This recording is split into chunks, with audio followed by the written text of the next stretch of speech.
Assalomu alaykum hurmatli vatandoshlar va odatdagi yangiliklarimizni boshlaymiz. Boshlashdan oldin katta iltimos, meni ko'rayotgan bo'lsangiz, podpiskani bosinglar. Podpiska bizning kanalimizga rivojlanishiga juda ham yordam beradi. Iltimos, shuni bosib qo'yinglar. Sankt-Peterburg hamda Moskva shahrida yurgan hamyurtlarimiz diqqatiga sizlarga 100% ishonchli, bazasi toza registratsiya, turdovoy dogovor, uydirmaligiya xizmatlarini taklif qilamiz. Biz bilan bog'lanish uchun ekrandagi raqamlarga imo, Telegram, WhatsApp orqali murojaat qilishingiz mumkin. Xizmatlar 100% ishonchli hamda tezda tayyorlab beriladi. Diqqat, tezkor xabar. Rossiyada qancha o'zbekistonlik patent bilan ishlayotganligi ochiqlandi. Assalomu alaykum qadrli mehmon, videodan to'liq xabardor bo'lish uchun videoga like va podpiska tugmalarini bosib qo'ying. Rossiyada 9000 dan ortiq o'zbekistonlik patent bo'yicha ishlamoqda. Bu haqda O'zbekiston Migratsiya agentligi direktor o'rinbosari Elyor Toshtemirov ma'lum qildi.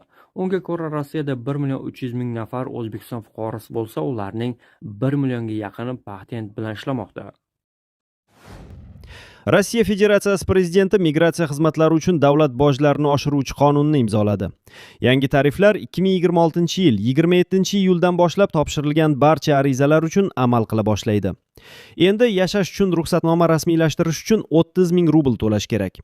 Vaqtincha yashash uchun ruxsatnoma qiymati 15.000 rublni tashkil etadi. Fuqarolikka qabul qilish yoki undan chiqish uchun har bir kishi uchun 50.000 rubldan to'lashga to'g'ri keladi. Ko'p martalik vizani rasmiylashtirish 6.000 rublga tushadi. Kirish taklifnomasini berish esa 8.000 rubl turadi. Muhojirlarni jalb qilishga ruxsatnoma olish uchun ish beruvchi har bir chet ellik uchun 15.000 rubl to'lash kerak bo'ladi.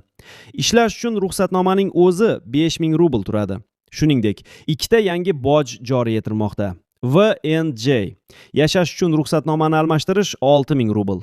RVP vaqtincha yashash uchun ruxsatnoma dublikatini berish esa 5.000 rubl bo'ladi. To'lov rekvizitlarini IIV saytidan, bank terminallaridan, mobil ilovalardan yoki migratsiya bo'linmalarining ma'lumot kioskalaridan topish mumkin. To'langan bojni ortiqcha to'lov sodir bo'lgan taqdirda xizmat uchun murojaat qilish fikridan qaytsangiz yoki arizangiz ko'rib chiqilmasdan qaytarilgan bo'lsa, 3 yil ichida qaytarib olishingiz mumkin. Biroq agar sizga mazmunan, rasman rad javobi berilgan bo'lsa, boj to'lovi qaytarilmaydi.